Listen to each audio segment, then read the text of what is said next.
back at it, all 8 of you, all 10 of you.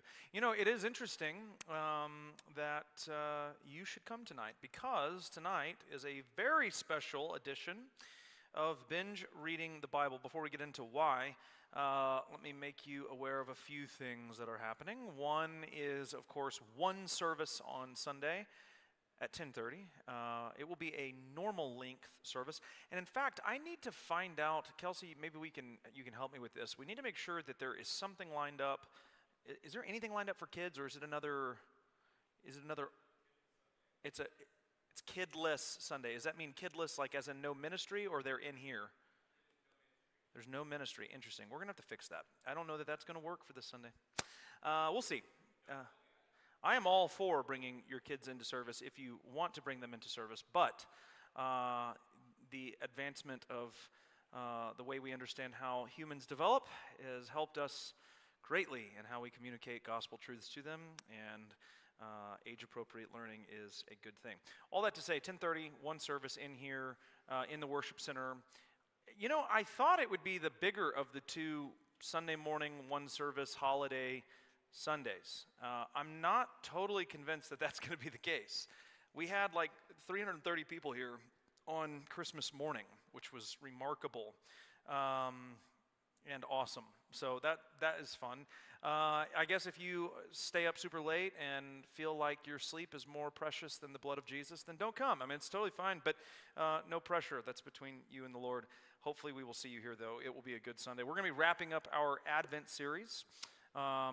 And that kind of plays a little bit of a role in what we're doing here tonight. So normally I do the lectionary readings for whatever week we're meeting, and that has worked out very well, and I don't intend to depart from that like indefinitely. But for tonight, I felt like, given the topic on Sunday, we could use tonight as a more of a classroom feel for understanding a bit deeper what we're going to be talking around on Sunday. So Sunday is the final, it's the final sermon in the sermon series, Light of the World, that we put together this Advent series. And it deals with the second advent of Jesus, or the second coming, the last things, the end times, Armageddon, all the trigger words are applicable here. And what I want to do on Sunday is talk about why it matters for us, what it means for us. Not necessarily have a seminary crash course on eschatology, which is typically where a lot of pastors, teachers, preachers, including myself in the past, have gone, because I do think it's important and it's interesting, and as Christians we should have at least some operating idea of where we stand on these things. You know, it formulates a pretty major part of the last portion of the Bible, and so it's good for us to have an idea or a concept for where we stand with regard to the last things. But I just don't want it to turn into, for an Advent series sermon, something along the lines of like talking about the millennial reign and the tribulation and the rapture and all those things. And that's kind of, So instead, what we're going to be doing is we're going to be talking about why it matters. What does it mean for us? Why is it a good thing? Why is it a hopeful thing for us? It'd be much more applicational, I think, on Sunday. But with that being said, as I said, I think those are important things. And so tonight, I hoped that we could talk a little bit more deeper in the millennial reign, tribulation, rapture discussion. Typology is another aspect of how at least I understand the book of Revelation. And so I figured we could just kind of put the lectionary readings aside for a night and really deep dive into the end of all things and the implications of it all. Any objections to that? Because if so, there's a great Bible study across the hallway that you will love that is in the Gospel of Luke. We are going to, just jump in and see kind of where this goes. As always, if you have questions, I actually don't have the microphone. Kelsey must have it back there. But if you need it at some point, Shemaika, our trusty winning intern, #wintern, will throw it at your face, and you will need to catch it before it hits you in the face. And then you can talk into it and ask all the questions you want. You are all you are all veterans here in this here class. You know how things go. I don't think we have any guests tonight. So let's jump in. When we talk about the end times, when we talk about Jesus' second coming, typically we have to do so around a couple of major events that the Bible speaks to, namely his actual second coming and the rapture of the church up into the sky as he executes judgment on the earth.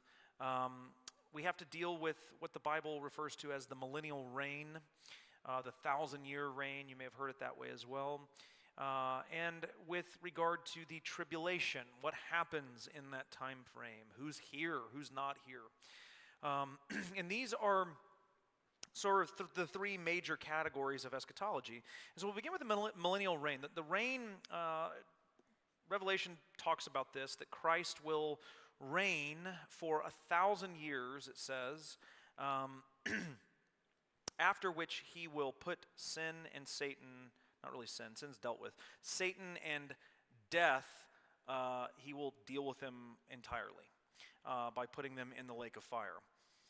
But where the millennial reign happens is usually one of the major questions that's formed around this discussion. So there's three major avenues, really four, one subdivided into two. We'll talk about that. But the three major categories are postmillennialism, amillennialism, and premillennialism. These are the three kind of major governing categories for how we understand the millennial reign and where it falls.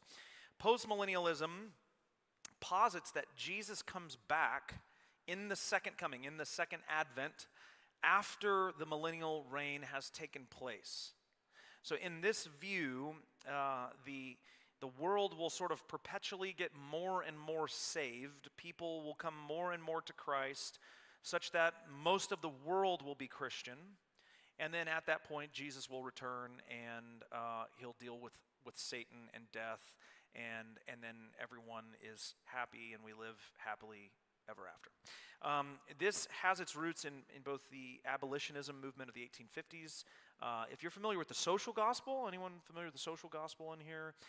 Gustavo Gutierrez is like one of the ones that really popularized that. In Latin America, of course, it's found its roots in Africa and even in America as well. The idea that the gospel ought to work itself out in social manners. So the church should be highly involved in feeding the poor and doing all these things, not just because Christ commanded them, but because this is literally what the gospel is. It is the world getting better. It is the world becoming more like the kingdom of heaven. The advocates of this particular position, John Owen, Puritan from the 17th century. Jonathan Edwards, very well known probably by most of you, Sinners in the Hands of an Angry God, is what he gets his notoriety from, although really it's kind of an unfair, I think, it's an unfair reputation that Jonathan Edwards has. We kind of see him as this sort of fiery, hell-bent, I guess, preacher. Really, Jonathan Edwards has written a tremendous amount of things that are incredibly grace-filled and very beautiful, really thought-provoking individual. He was a postmillennial advocate. Charles Hodge of the 19th century.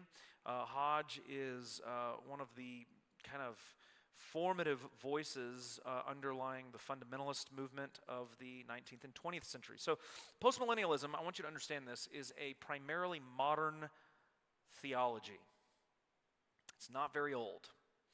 It's not young, right? It goes back to the 17th century, and it does have some advocates to it that are not pushovers. These are some mega giants, but it's certainly not. It's the youngest. I'll put it that way. It's the youngest of the big three. It's the second youngest if you subdivide. Amillennialism is the second position, and this one posits that there is actually no 1,000-year reign. That this is sort of spiritualized into what we are in today, which is now the church age. So Christ came and he bought redemption with his blood. He sends the power of his Spirit. We have the Word of God and the gospel that's been given to the church, and now the church is making their enemies under their feet, kind of the fulfillment of biblical prophecy, what Christ says he will do. He's doing so through the church. And so we are now currently living in this church age wherein, again, Christ is reigning spiritually from the throne in heaven. There's some problems with this in that you end up with a resurrection of the dead and then a second resurrection that also is mentioned in Revelation. And what amillennialism does is it sort of sees those two things as one. The first resurrection is sort of a spiritual resurrection from the dead in that when you are born again and or die and go to be with Christ in the spirit. And then the second is the bodily resurrection that takes place.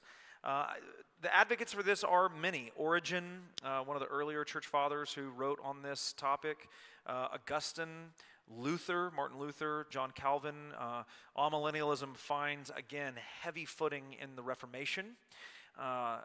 They were highly influenced by the likes of St. Augustine and primarily through his view of salvation and salvation typically by grace alone. And so this is a view that does go back into the 2nd, 3rd centuries with Origen and 4th century with Augustine, 4th, 5th century. And then you have premillennialism, which is that Jesus comes back prior to the 1,000-year reign, that he will come back, he will reign for 1,000 years, and then he will put to death Satan and death. Advocates for this view, Irenaeus of Lyon, who is, in my estimation, one of the most important church fathers we have. Irenaeus is extremely important. You need to know that, if for no other reason than just to impress your friends in other Bible studies. Irenaeus wrote, Adversus Haeresis in Latin, against heresies or against Gnosticism. It's really probably a better way of framing it.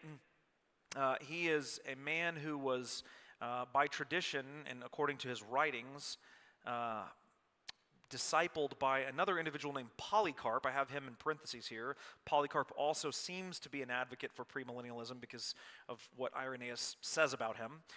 Polycarp, history tells us, was discipled by St. John, who wrote Revelation.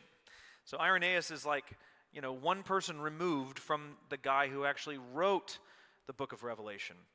Justin Martyr, another early church father, very important.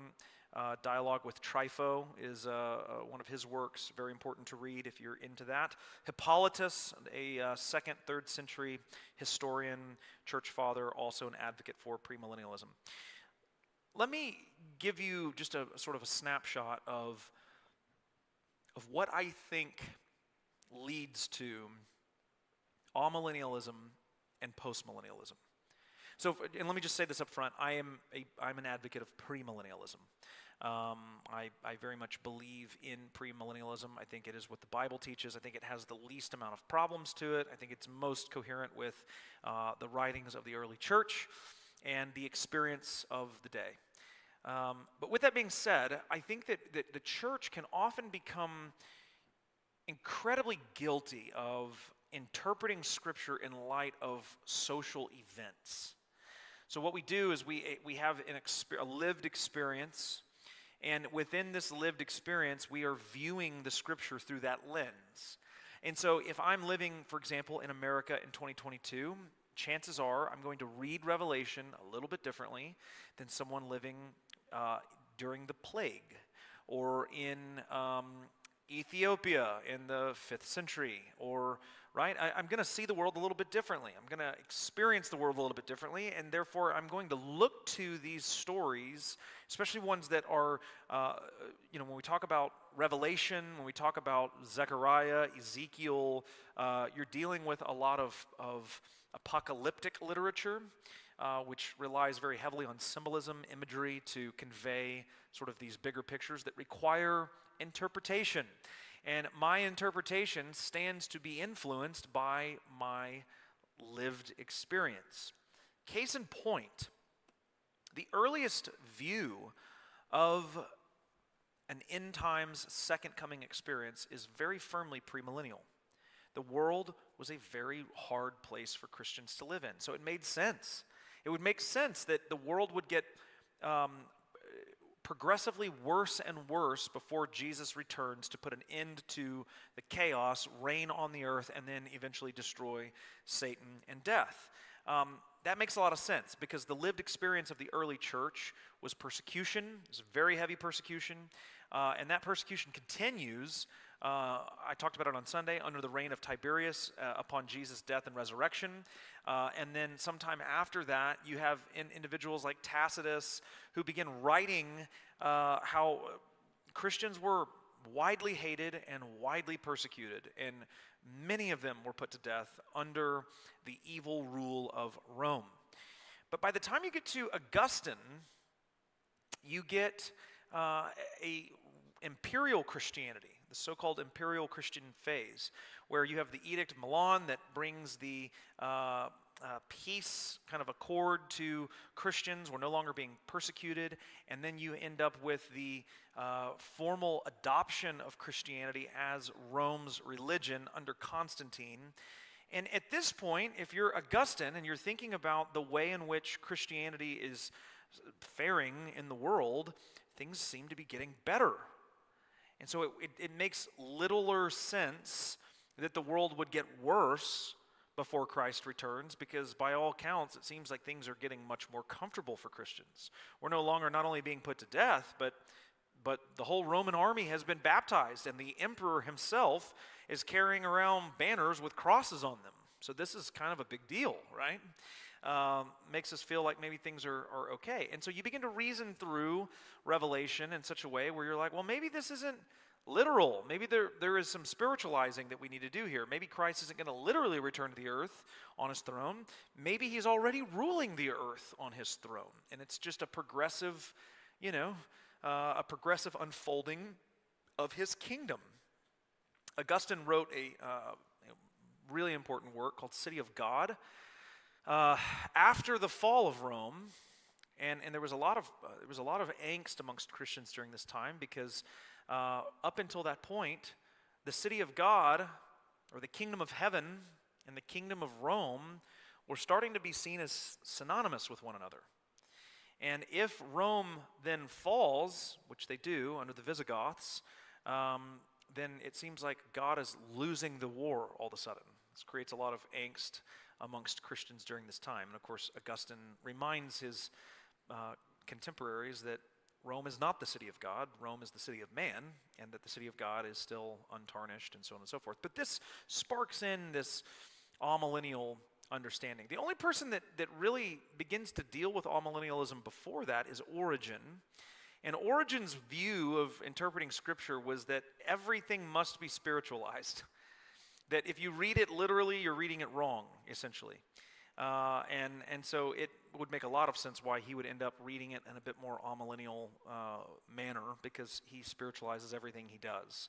As a result of that, Origen has some very weird and actually heretical views, although I wouldn't call him an outright heretic. He's not like a Marcion or a Pelagius or something like that. He's really just kind of wild. He's just kind of his own person. We sort of give him a pass in church history because he's just a lot of fun to read, and he does get some things right, and he's just kind of a loose cannon. And then you have postmillennialism, and postmillennialism, again, as a more modern view, is starting to see things through the lenses of the Reformation. If you know anything about Reformation history sees the Pope as the Antichrist. Luther thought this, Calvin thought this. They were convinced the Pope is the Antichrist. And when the Reformation found very unprecedented and unexpected spread, it looked like the Antichrist was losing, and like the kingdom was being established on the earth. And there was this view, this idea that perhaps it is the millennial reign is happening now, and Christ is going to come back at the end of it, and it's up to us, the church, to propagate the law and propagate God's morality and ethics into the world, legally speaking, in a way where every nation becomes Christian.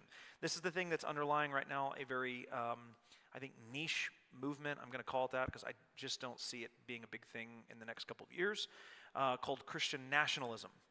And they're very much a post-millennial view. But you can see how in each of these categories, viewing the Scripture through this lived experience might influence the way you interpret the Scripture. And one of the reasons I'm such a fan of going back to the early church is not because I think that the early church is infallible. They're not. They have problems.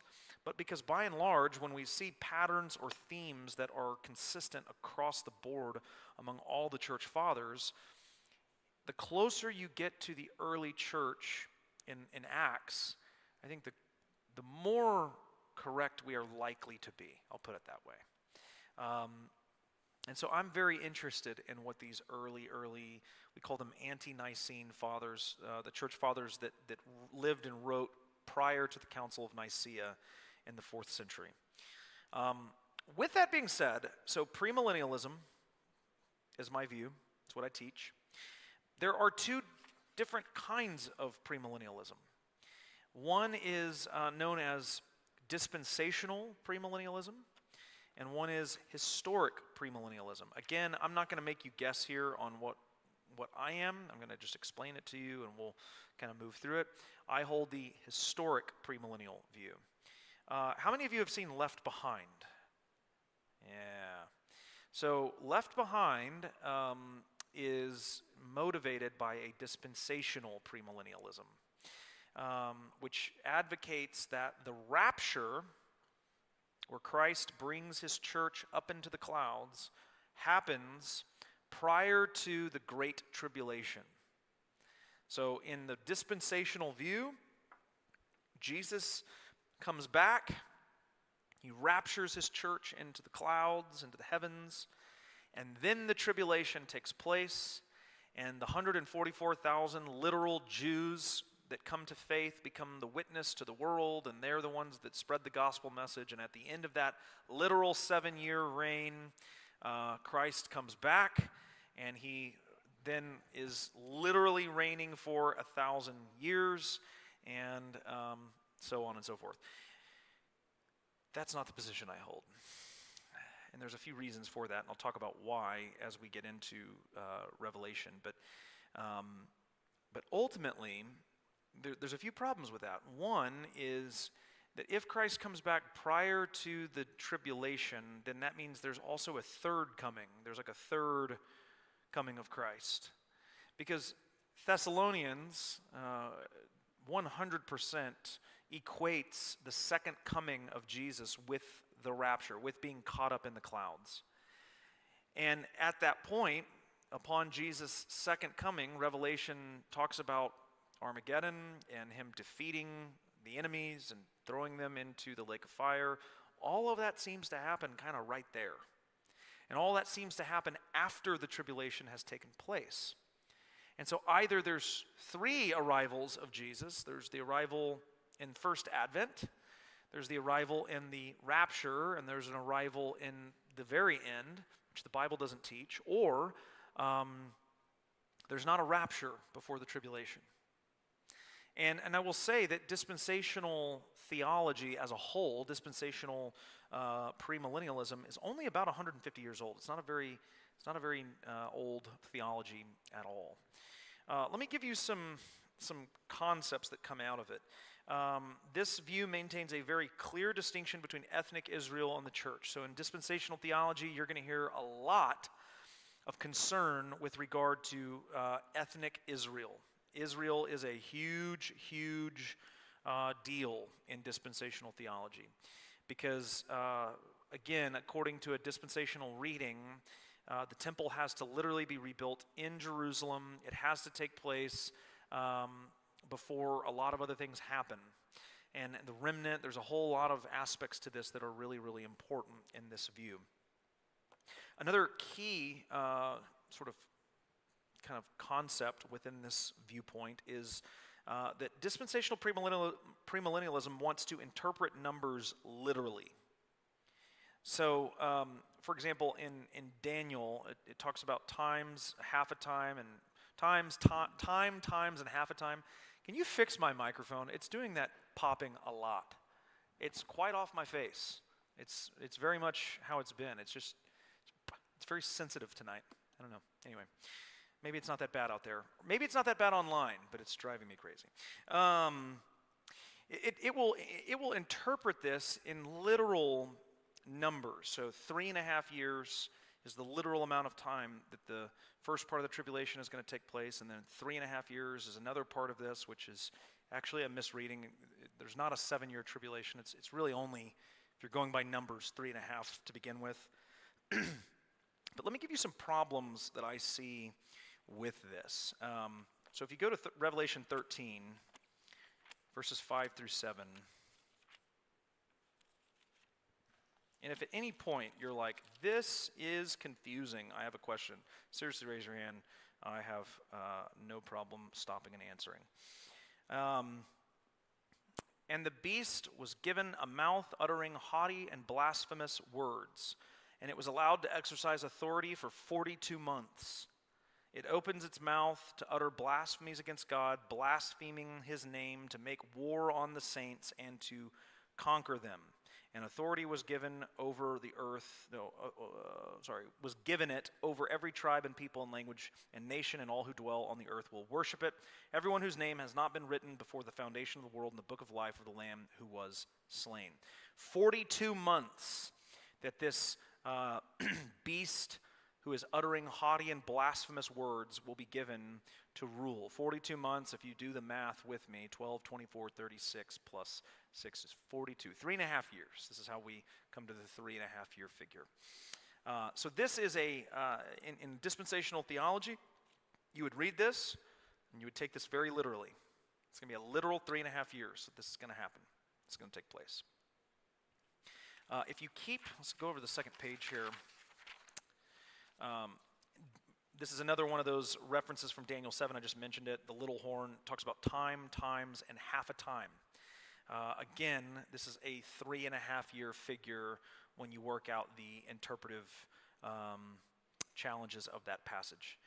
Now, we think in our view, and I think, I don't know what dispensational's view is on this, honestly, but in my view, this 3.5 year reign in this little horn of Daniel chapter 7 is a prophecy that has already been partially fulfilled. I've talked to you about typology in here before, the near view, far view, the already, not yet. I think we talked about it, was that 2 weeks ago or last week, when we talked about how there's the, you have to have corresponding parts, you have to have the New Testament that mentions the Old Testament counterpart, and there has to be escalation involved. Remember that? Yeah. So I think that Daniel 7 is there's typology going on here. In 167 to 164 BC, a particular Roman governor was given authority over that particular province where the New Testament primarily takes place, a man by the name of Antiochus Epiphanes. Antiochus Epiphanes was a horrible man who hated Christianity, who hated Christians, and desecrated the temple there in Jerusalem by allowing temple prostitution and finally by slaughtering a pig on the altar of God, which pigs are seen as unclean. So it was a major issue. We think, and early believers believed, that he was the little horn. There's a lot of reasons for why. I don't have time for it tonight to explain it, but people believed he was the little horn. And this provoked what is known as the Maccabean Revolution, wherein Antiochus Epiphanes was run out of town, and the Jews regained control over the temple, and they worked out a deal with Rome where, more or less, as long as they sort of just didn't get in the way, they could continue to do what they needed to do there. We think that Antiochus Epiphanes is a type for another little horn that's going to be much worse in the future. And his abomination of desolation, it's probably a term you've heard before, Jesus talks about in the Gospels, that it will be far worse than slaughtering a pig on the altar, that there'll be something that takes place that is going to be horrific. And that will, again, sort of bring full fulfillment to Daniel 7 and that Revelation passage. Here's the problem that I see with the dispensational view of Revelation, is there is an insistence on literal interpretation of the numbers and literal interpretation of how these things unfold. Now, I am typically someone who is all about a literal reading, but I think that the genre of the literature you are reading should dictate to you how you read it and understand it. So, for example, I'm not a fan of literal interpretation for something like the Song of Solomon. On the contrary, I'm not a huge fan of like poetic interpretation in something like a narrative, like Genesis chapter 1, or in a proverb, where it's just general proverbs for living. I think that the literature you're reading should dictate to you in great detail how you handle the literature you're reading. With that being said, Revelation is very clearly not a narrative. It is very clearly apocalyptic in nature. It is very weird. If you have read it, you know there are weird things that take place in it, which poses a major problem. That if we are going to take it literally, then it forces us into having to decide what we take literally and what is quite obviously not literal. And then I become the dictator of how to ultimately understand this book, which is a terrible idea. So case in point, Revelation 13, verses 1 and 2. And I saw a beast rising out of the sea with 10 horns and 7 heads, with 10 diadems on its horns and blasphemous names on its head. And the beast that I saw was like a leopard, its feet were like a bear's, and its mouth was like a lion's mouth. And to it the dragon gave his power and his throne and great authority. If I am interpreting this literally, then I have to contend with the fact that a literal beast is going to come out of the sea with 10 horns and 7 heads and 10 crowns on its horns. And that a literal dragon is going to give it authority. And that it is going to have these crazy feet like bears, and it's going to look like a leopard but have a lion's mouth. And yet no one in the dispensational camp thinks that. This is clearly a symbol for something, right? So why is it that I would interpret numbers literally, but pictures figuratively? But let's take it even a step further than that. Let's say for a moment that I'm going to say, well, no, we don't take everything literally. We only take numbers literally, right? But if that's the case, then again, I have to come up with the imagery for 10 specific horns, 7 specific heads, 10 specific crowns on the horns and the heads of the beast. So now I've got a ton of interpreting I have to do with very little detail about what these things are supposed to mean. So I'm thinking like a beast. It could be like something that is aggressive, and hunting. But the numbers 10 and 7 are also congruent with it. So maybe it's like an Apache helicopter with 7 propellers on it and 10 missiles, 5 on either. And this is what dispensational theology does. It's like you start ending up in these like very ornate, complicated, complex interpretations for what it is that you're reading. You have to decide what is going to be interpreted literally and what is going to be interpreted figuratively. And anytime I'm the one deciding that arbitrarily, just because I think it doesn't make much sense if it's literal, and so I'm going to interpret it figuratively here, that's not a good way of, in my mind, understanding the Bible.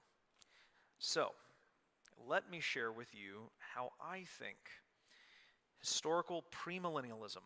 So we view the numbers of Revelation not literally, but symbolically. What that means is that the 3.5 years of tribulation is not a literal 3.5 years. It's just a time frame. Maybe it's 3 seasons of something. Maybe it's 3 phases or 3.5 phases of something. But it's not going to be a literal 42 months. It could be that the 42 months are 42 phases of something. We don't really know. But we know, for example, like the millennial reign, 1,000 years. We don't think that it's a literal 1,000 years. We just think it's a really long time. I believe that the tribulation, this may shock some of you, is not something that we are waiting on to happen. I believe it has already started. I believe that some of Revelation has already taken place. that it has already happened. Some of it is future, but some of it is present. And this will, by the way, I have it down here just for your notes, that would be realized eschatology, things that have already taken place, and consummated eschatology, things that will happen in the future, remaining judgments, for example, the seals, the bowls, the trumpets, things of that nature. Not all of that has happened yet. Revelation chapter 12, when Satan is thrown down by Michael the archangel, and a third of the angels follow him, and he tries to devour the child who's caught up to God, that's already taken place. That took place at the death, burial, and resurrection of Jesus. So there are some things in this book that we read that we believe have already happened, and some things that will happen later on. Let me give you some reasons for why I think that we are in the tribulation. For one, it's what Jesus talks about. So Matthew chapter 24, we'll go there for a moment. It's not in the notes, but just so that we're not only looking at Revelation.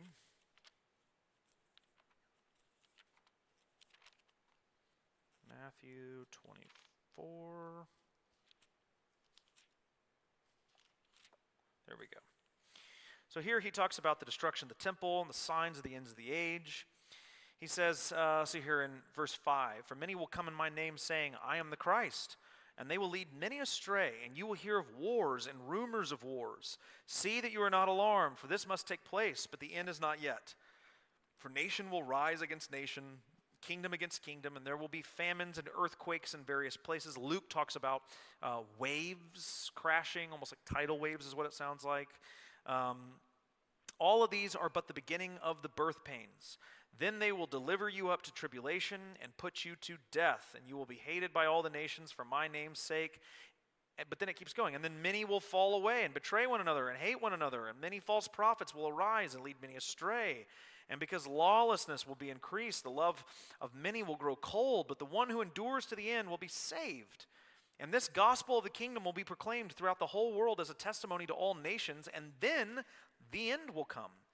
Who is proclaiming the gospel to the ends of the earth, to the ends of the nations, before the end, if not the church? So when you see the abomination of desolation spoken by the prophet Daniel standing in the holy place, let the reader understand. Then let those who are in Judea flee to the mountains. Let the one who is on the housetop not turn back to his cloak. And alas, for women who are pregnant and for those who are nursing infants in those days, pray for your flight, that your flight may not be in winter or on a Sabbath. In other words, he's saying, man, hope that you're very easy to move and that it's not super cold out.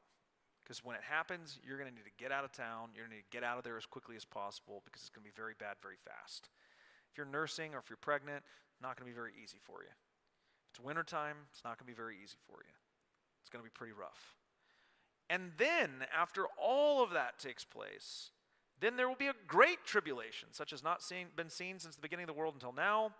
And if those days had not been cut short, no human being would be saved. But for the sake of the elect, those days will be cut short. For the sake of the elect, that great tribulation will be short. And then if anyone says to you, "Look, here is the Christ," or "There he is," do not believe it, for false prophets will lead you astray. Immediately, go down to verse 29, "After the tribulation of those days, the sun will be darkened, and the moon will not give its light, and the stars will fall from heaven, and the powers of the heavens will be shaken. And then will appear in heaven the sign of the Son of Man. And then all the tribes of the earth will mourn, and they will see the Son of Man coming on the clouds of heaven with great glory. He'll send out his angels with the sound of loud trumpets, and the rest is history." So that's Jesus' first take on tribulation. He's saying you're going to hear wars and rumors of war, and then the tribulation is going to begin. And it's going to continue to get worse, but it's going to start pretty early on. And my contention is that it happens right after the ascension and exaltation of Jesus. That's really when the beginning phases of tribulation begin. Case in point, John, the writer of Revelation, says this in verse 9. "I, John, your brother and partner in the tribulation and the kingdom and the patient endurance that are in Jesus, was on the island called Patmos on account of the word of God and the testimony of Jesus." So John, in his view, in verse 9 of chapter 1, is already in the tribulation. It has already begun at this point. Revelation chapter 13, you see it.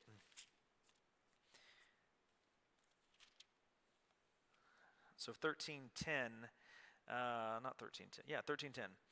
If anyone is to be taken captive, to captivity he goes. If anyone is to be slain with the sword must he be slain. Here is a call for the endurance and faith of the saints.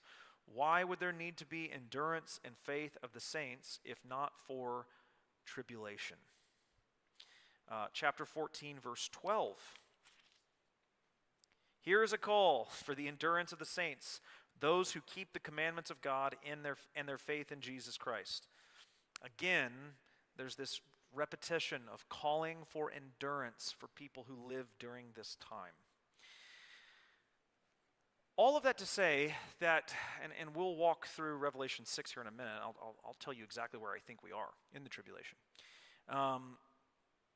All that to say that we believe that the tribulational period is already happening. It's not a literal 3.5 years. It's just a time that we have to deal with until the coming of Christ. I'm going to make my case here at the very end for why I think this, I think soundly. But any questions so far as we're moving through this?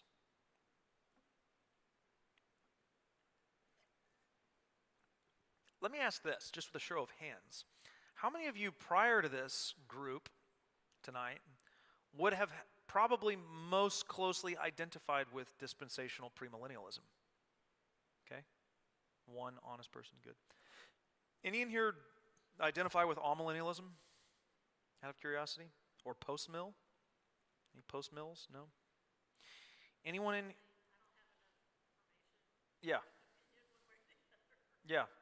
Well, like James always called himself a panmillennialist. He would say in the end it all pans out. That's fun.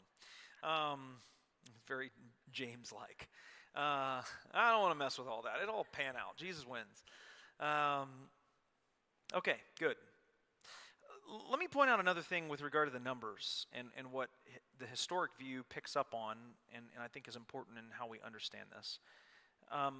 If you notice, there are some numbers that are really important to John, especially early on in the first parts of Revelation. The number 3 is a big one. You see the repetition of like holy, holy, holy. There's usage of 3 throughout Revelation. 3 is typically a number that has to do with the Trinity. It's a Trinitarian concept, Trinitarian idea woven throughout the Bible, particularly in this book. You have the number 4, which represents the world. You see this as well in several parts of the early parts of Revelation. And you start to notice little patterns. Like, for example, what is 3 plus 4? 7, which is also a predominant number in Revelation. It's the number of perfection in Hebrew thought. What is 3 times 4? 12, which is another predominant number in Revelation, usually representative of the people of God. You have the 12 tribes of Israel, you have the 12 apostles. 12 is a number that typically is a number that represents the people of God. One that I didn't include on here is the number 1,000. Usually is just an indicator for a big amount. Again, the millennial reign is an example of this.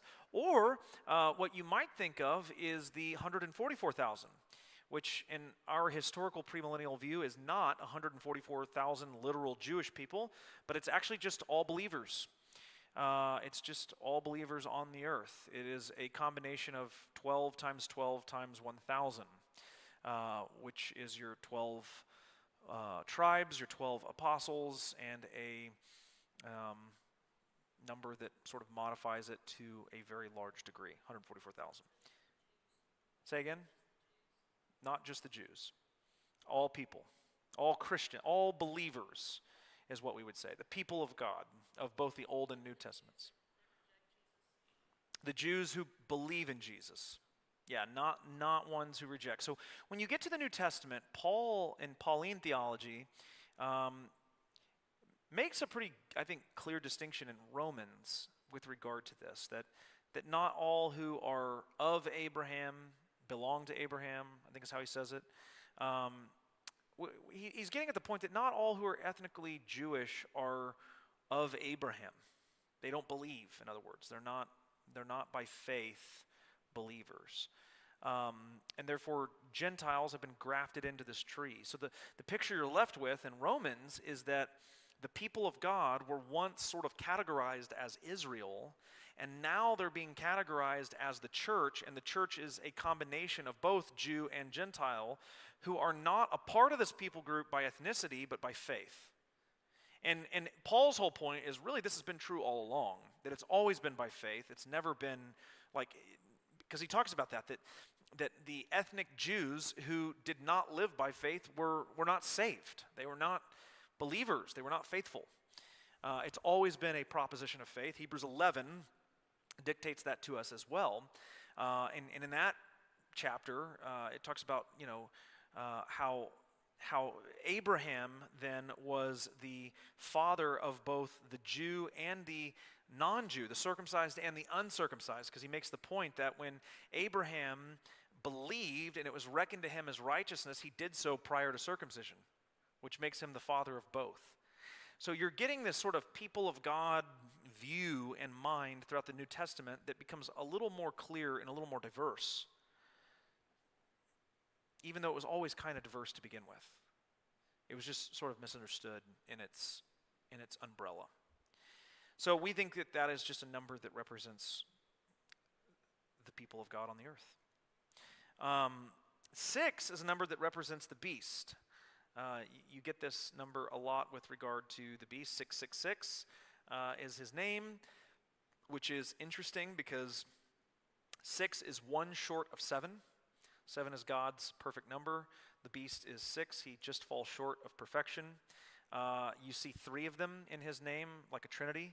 So it's sort of like this unholy trinity, which is actually fleshed out in Revelation with the great dragon, the beast, and the false prophet, the unholy trinity. You have in the prophet a portion where it talks about him receiving what seems to be a mortal wound and then suddenly recovering, which sounds a whole lot like death and resurrection. But it's not real death and resurrection. It's like faux death and resurrection, because everything that the enemy does to try to be God is just a cheap imitation of it. It's not real. It's always just a little short. It's a false facade. And so 6 is going to be the representative number of the enemy as well. When you understand that, then again, you start to figure out a lot of patterns that occur here in Revelation that make a lot more sense than literal numbers, right? There's no coincidence that 3, 4, 7, and 12 are the predominant numbers throughout this book, and that they happen to all sort of correspond to one another. There's no coincidence there. Let's figure out where we are. Go to Revelation chapter 6. I'll tell you what I think, at least.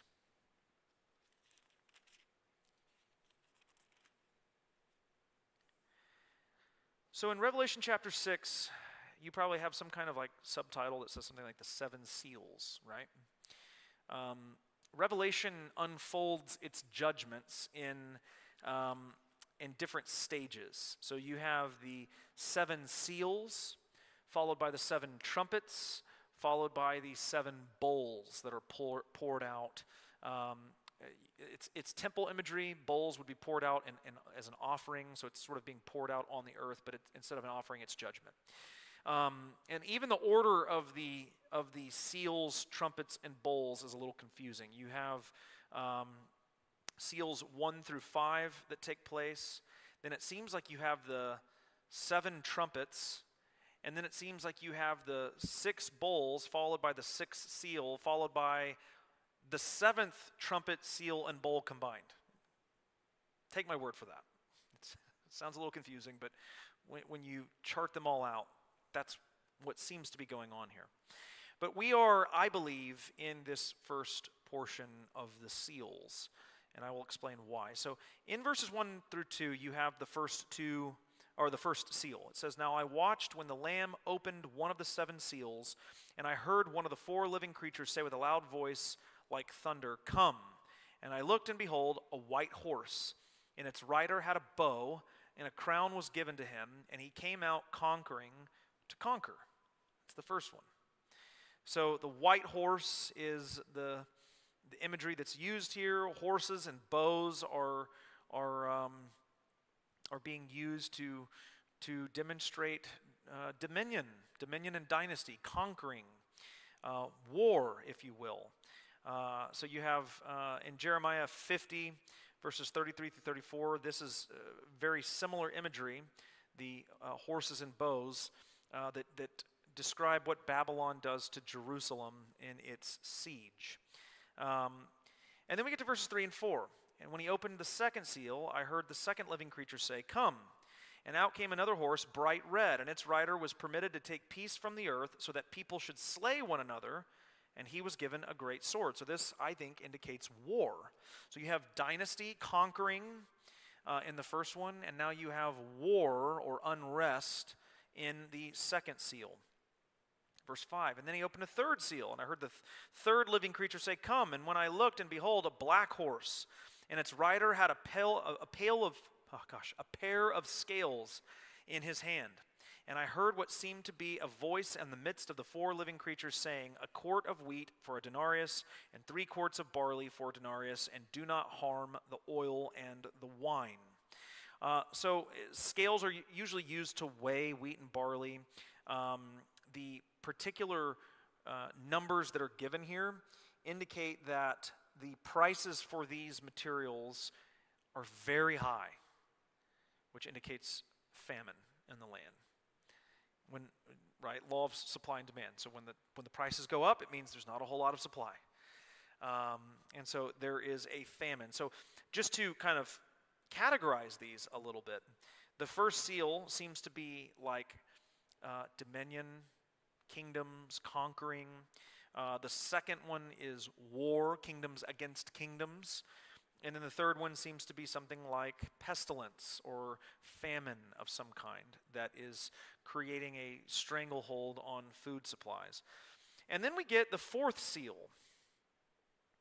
It says, when he opened up the fourth seal, I heard the voice of the fourth living creature say, "Come." And I looked, and behold, a pale horse, and its rider's name was Death, and Hades followed him.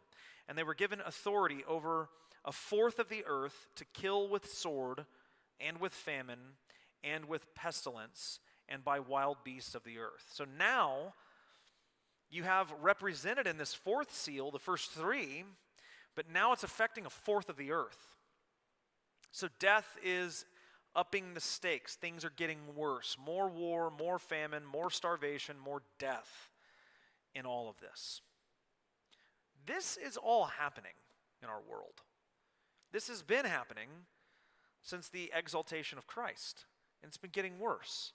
When you survey the world, you find this in every season, in every stage, in every era, in every century.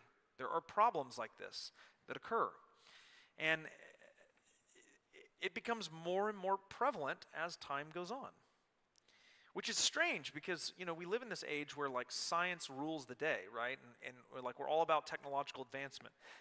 We think that we're getting better and better. People are going to live longer and longer, and it's going to be, And right now, what's interesting, we are in an all-time low of life expectancy in America in the last 50 to 100 years. I just read that this past week. Of all the advancing we've done, we're not living any longer than we were 10 or 15 years ago.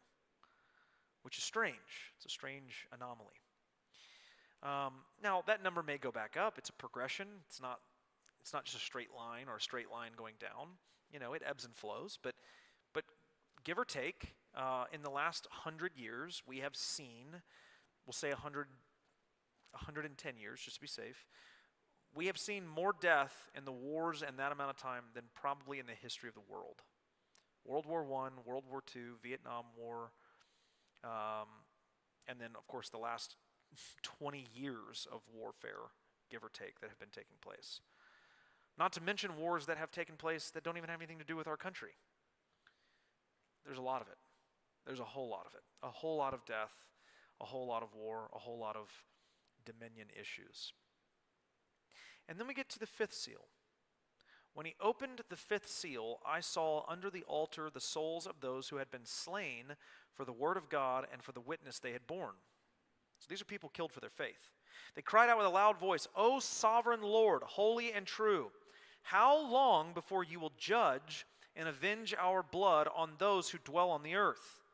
And then they were each given a white robe and told to rest a little longer until the number of their fellow servants and their brothers should be complete, who were to be killed as they themselves had been. This is where I think we are. This hasn't, I don't think, fully happened yet, but I think we're in the fifth seal. I think it's been broken. People are dying for their faith. People are being slaughtered for their witness for Christ. They will continue to be slaughtered for their witness for Christ. It will likely get worse before it gets better. And at some point, this indicates that there's a number in mind, right? There's a tally marker that God is looking for, and that when those people have died for their faith, that will usher in the sixth seal. That will be the next stage that we face in our world. When he opened the sixth seal, I looked, and behold, there was a great earthquake, and the sun became black as sackcloth. The full moon became like blood, and the stars of the sky fell to the earth as the fig tree sheds its winter fruit when shaken by a gale. The sky vanished like a scroll that is being rolled up, and every mountain and island was removed from its place. And then the kings of the earth and the great ones and the generals and the rich and the powerful and everyone, slave and free, hid themselves in the caves and among the rocks of the mountains, calling to the mountains and rocks, "Fall on us and hide us from the face of him who is seated on the throne." They're like, "Please, mountains, crush us to death so we cannot be seen by Jesus who is sitting on the throne waiting to judge us." We're not there yet. It escalates quickly, right, between 5 and 6. It gets really bad. Now, again, a lot of the imagery that I just read is going to be repeated in the trumpets and in the bowls. So I think that the sixth seal is kind of this later stage, that we're in the fifth seal, and that perhaps some trumpets and some bowls are going to take place before the sixth one is broken as well. But all that to say that when we understand Revelation this way, that it is not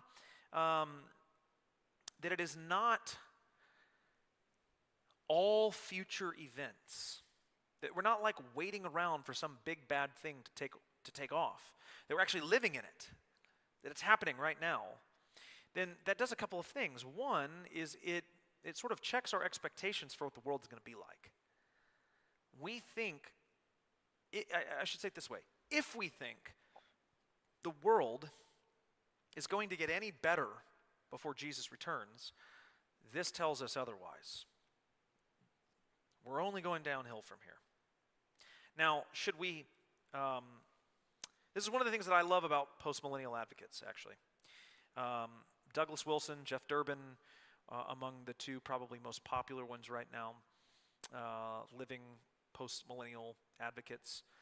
Their view is, like Jeff Durbin right now is actively working on a campaign to introduce 13. It's a particular bill against abortion in 13 different states in the United States in 2023. They're positioned to introduce these to be voted on to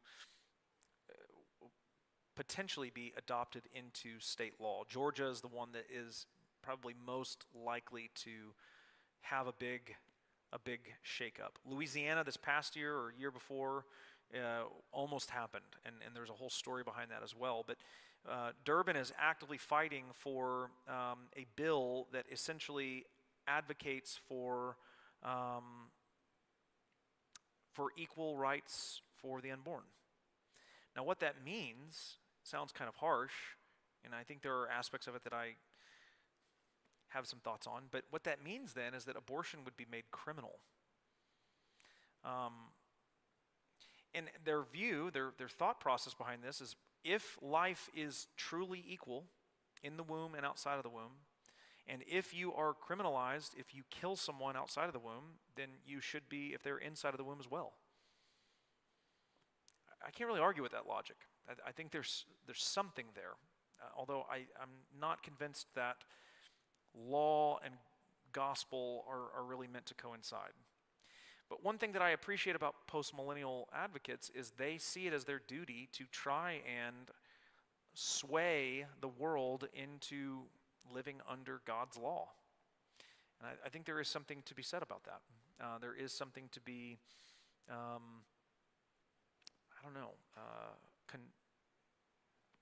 the word is. I'm having a hard time thinking of it right now. But it's commendable. Commended, that's the word I'm thinking of. Nevertheless, I don't agree with it. I think that we would be sadly mistaken to think that we can legislate our way into the kingdom of heaven. It just doesn't really work that way. And given the eschatological view in the scripture, it seems like things get much worse before they get any better. Let me give you a few connections here before we end on how typology really plays a role in our view of the end times. Did you have a question as well? Yeah, I did. Yeah. Thank you for grabbing that. I appreciate that. What was your, she's got the box back there. Just throw it down the aisle and it'll, there you go. Look at that. Nearly perfect. Do I press it? Is it good? Okay. Yep. So you mentioned Jeff Durbin, and then it made me think just how active he is, and he makes a lot of people really upset, the way that he approaches people, and in a good way. I mean, I think what he's doing is great, but and then I thought we were talking about martyrs and how the Bible is talking about how it kind of, makes martyrs out to be like, almost activists that are going to lose their lives because of their faith. And in Hebrews, I know it talks about, in the faith chapter, about people that, have these great amount of faith. Cut in half, eaten by animals, yeah. Yeah. So I kind of wonder, my question is, should we, it's kind of it sounds silly, but should we want to be martyred, or should we try for our faith? Is that something that we should we be so out there that we're, you know what I mean? Just like. Yeah, no, I mean, I think it's a great question. It's hard for me to say anything other than yes to that. I mean, when I think about, like, for example, in the book of Acts, when the apostles are arrested and beaten multiple times, they go away rejoicing that they were counted as worthy to suffer for his name's sake. Like, they got their butts kicked, beaten, whipped, painfully, and they walk away bloodied and broken, praising God that God thought they were worthy to suffer for Jesus' name. That makes no sense in our context in modern Christendom. There is nothing about that message that is ever going to put me on TBN. People don't want to hear that, right? I made the point on Sunday, right? That, like, if you really want to see the advancement of the gospel take place in the country, pray for persecution. Because that's the fuel for the advancement of the gospel in the Bible. It always has been, and historically, it's always that way. I had a gentleman come up to me on Christmas morning after I preached that message, who is a missionary, who is actively in mission in India many, many, many weeks out of the year. I would probably say closer to months out of the year. He's an evangelist, he preaches, he sees literally thousands of people come to faith in these crusades that he goes to. And he came up to me and said, I was in India a month ago on a crusade preaching with a particular pastor there, and I just got word this past week that he was arrested and that he is being held against his will because he is a Christian. And we've been called to pray for him because we have no idea what's going to happen to him. That's what's happening in the world, right? And we get mad when our Facebook posts get, censored or whatever. And I'm not saying that that's not a problem, that we shouldn't have issues with that as well, but it's like our view of what persecution really looks like in this country is it's infantile in comparison to what real persecution looks like. And yet, it seems like those places where persecution is really booming, the church is really booming. Because it's producing real disciples of Jesus who when you preach and say, yeah, you should be a martyr, you should rejoice when God counts you worthy enough to suffer for his name's sake, all the people say amen. They're not like, I don't like this preacher, right? I mean, that's the difference. And so, I think that, I don't know that I would say you should pray to be martyred. I think you should pray to be used as a witness of Jesus and the resurrection, and embrace whatever that means. I think that's probably the best way of putting it. Because the likelihood of being martyred at this point, right now, today in our country, is probably pretty low. That That could change. We have no idea what the landscape is going to look like. I don't personally think that's going to happen in the next 5 years or so. I think already you're seeing in this country a lot of swinging back to the other side of the pendulum, away from very progressive anti-religious thought. You're already seeing it in some movies. Like that whole mentality of like, we'll see how far we can push to this side. People were like, this is insanity. And I think you're going to see some course correction. But it'll be a little bit of time, and then we'll continue. It's not going to get better. It's going to get worse. And so I would say pray for God to use you as a witness to the resurrection, regardless of the consequences. That'd be my advice. It's good. Questions? Any other thoughts? So quickly, let me go through this. This will take 10 minutes, hopefully. Famous last words. We have roughly 19 before we need to get out of here. So I want to show you how I get to a post-tribulational view. So I think, let me just say this very clearly, that the church goes through the tribulation, the entire tribulation. I think that we exist in the tribulation as it is unfolding. I think that we will be protected from the fallout of the tribulation. I think that what happens is in the tribulation, when the judgments begin to be poured out on the world, on the kingdom of the beast, because that is who receives the judgments in Revelation, I believe the judgments fall on the kingdom of the beast, and then the kingdom of the beast is persecuting the Lamb's people. So we suffer in the tribulation not under the wrath of God. We don't experience that. We suffer under the persecution of the beast, while the beast suffers the wrath of God. Does that make sense? Case in point, the mark of the Lamb, Revelation chapter 7, verses 1 through 4. We talk a lot, especially in dispensational circles, about the mark of the beast. What's it going to be, right? It's a tattoo. It's a microchip. It's a vaccine. It's like we have every decade has a new definition for the mark of the beast. We think it's going to be it's video games. There's all kinds of things. Next year it'll be AI. There's always something that we're finding the mark of the beast in. What we rarely talk about is the mark of the Lamb, which Revelation also describes in Revelation chapter 7, verses 1 through 4. After this I saw 4 angels standing at the 4 corners of the earth, holding back the 4 winds of the earth, that no wind might blow on earth or sea or against any tree. And then I saw another angel ascending from the rising of the sun with the seal of the living God, and he called with a loud voice to the 4 angels who had been given power to harm earth and sea, saying, "Do not harm the earth or the sea or the trees until we have sealed the servants of our God on their foreheads." And I heard the number of the sealed, 144,000, sealed from every tribe of the sons of Israel. And it goes on to name all of those. This seal protects the people of God against the wrath and judgments poured out by the angels. When you keep reading, you find that out. That's a protective mark. That sounds a whole lot like Exodus chapter 12, verses 21 through 23, where God is about to send the angel of death to take the firstborn of every Egyptian home. And what does he say? Take the blood of the lamb, the mark of the lamb, and put it on your doorpost, that the angel would see the mark and pass over you. Where the Passover comes from. You have marks of the lamb in both books. Revelation chapter 17, verses 17 and 18. This is the 7th trumpet, I believe, where thunder, lightning, and hail all come out. And, well, let's go there. We'll just read it real quick. 17. It's actually bowls. I'm sorry. It's the 7th bowl. The 7th angel poured out his bowl into the air, and a loud voice came out of the temple from the throne saying, "It is done." And there were flashes of lightning, rumblings, peals of thunder, and a great earthquake such as never been felt on the earth, so great that the earthquake split the city. The great city was split into 3 parts.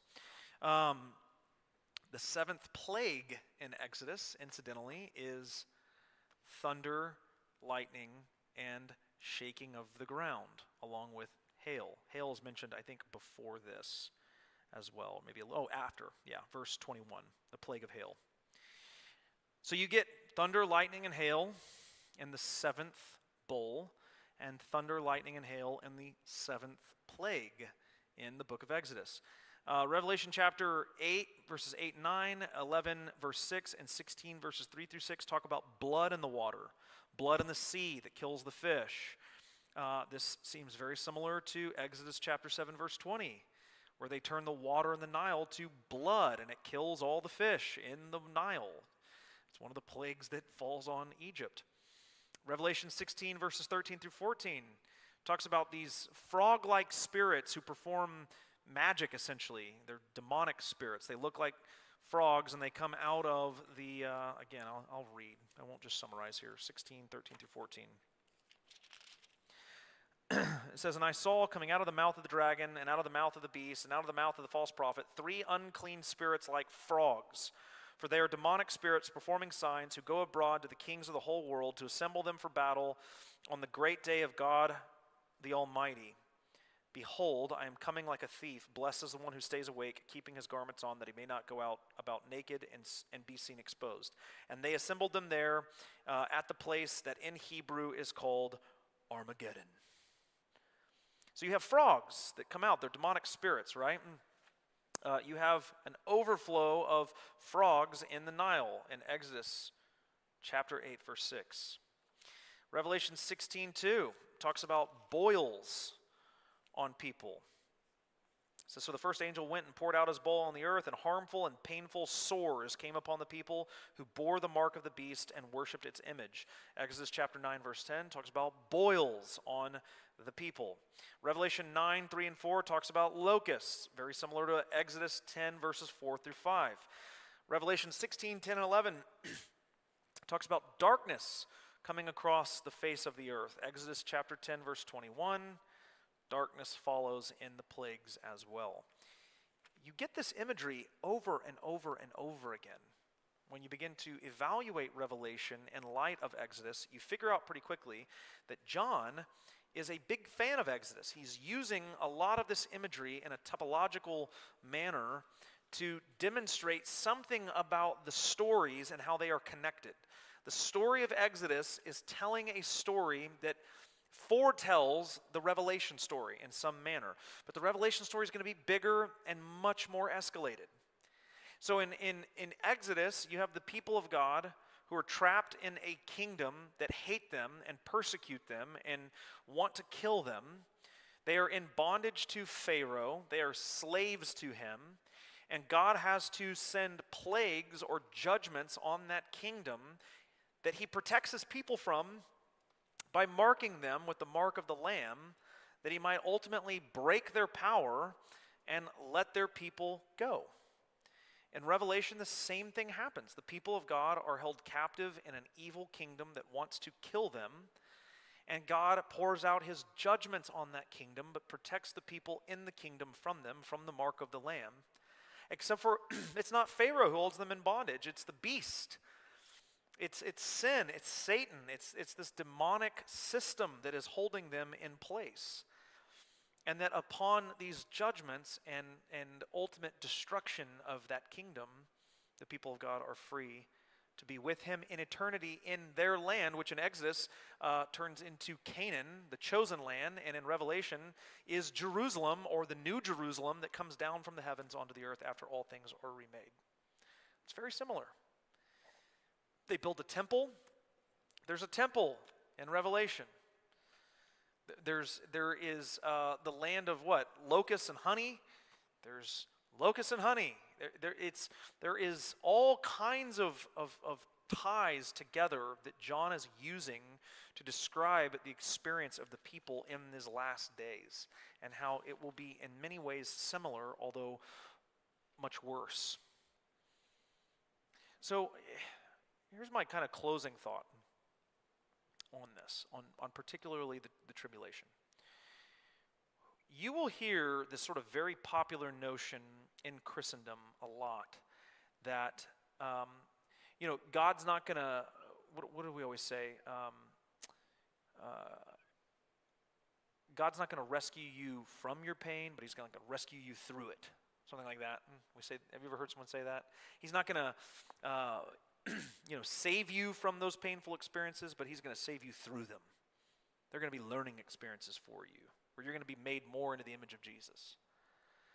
We are all about, in the Christian faith, moving through difficulty, moving through the painful experiences for the benefit of becoming more like Jesus, except when it comes to the end things.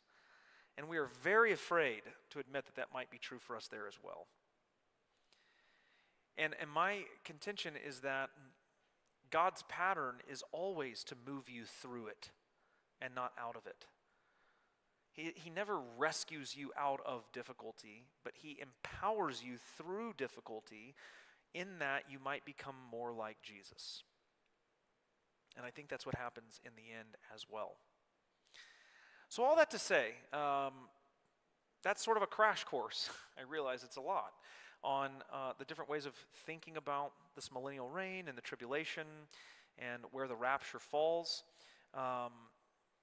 My view is a historic premillennial post-trib view, and so you know that. I may make a few statements on Sunday that sort of indicate to that, but I'm not going to really qualify them because, again, I don't want Sunday to turn into this. You faithful 8 or 9, you come to this kind of thing voluntarily, but there's a reason why there's not many more of you here on Wednesday nights. And so I want to treat each environment accordingly, and so I want to be a little bit more practical and applicational on Sunday. But I felt like for those of you who are interested in knowing what eschatology underlies this message that I'm going to preach on Sunday, this is what it is. With that being said, I brought this for those of you who are interested. This is my favorite commentary on the book of Revelation. It is written by Dr. Paul Hoskins. He was associate professor of New Testament at Southwestern Seminary. He is no longer there, but I have kept in contact with him. I took hermeneutics with him. I took a New Testament survey course with him.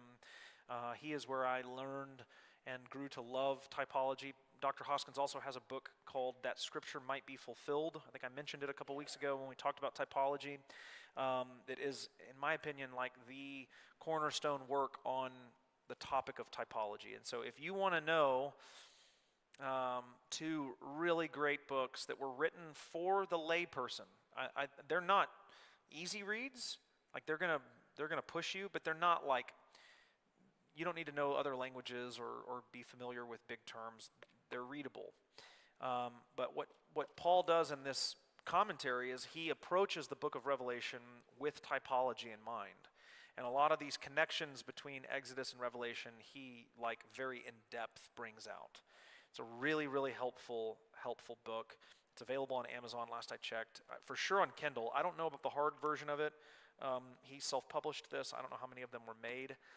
I will say, as a sort of insider information, I have spoken with Paul within the last month about coming here and doing a weekend workshop on Revelation that I think would be super helpful. I don't know when that will be yet. Probably sometime in late spring, summertime, I would guess. Could be the fall. We're going to have a calendaring meeting in a couple of weeks to start talking about the new year and what we have event-wise. But I'd love to have Dr. Hoskins come and throw down. I think it would be really amazing. What I may do is, rather than a weekend thing, I may just have him come and occupy 1 or 2 Wednesdays here and just promote it and try to bring a lot of extra people in. I think you'd be really blown away. He's an interesting guy. He is extremely sharp. He did his PhD at Trinity Evangelical under D.A. Carson. So that Carson is a theological giant. So he's very, very good. Very, very good. If you're interested in reading, want to know more, that's where I would go. Thoughts, questions, concerns, or comments? Do you feel like you've been drinking out of a fire hydrant? Are you more confused than when you came in here, or did you learn some things that were helpful? Hopefully the latter. All right. God bless y'all. I'll let you go 5 minutes early.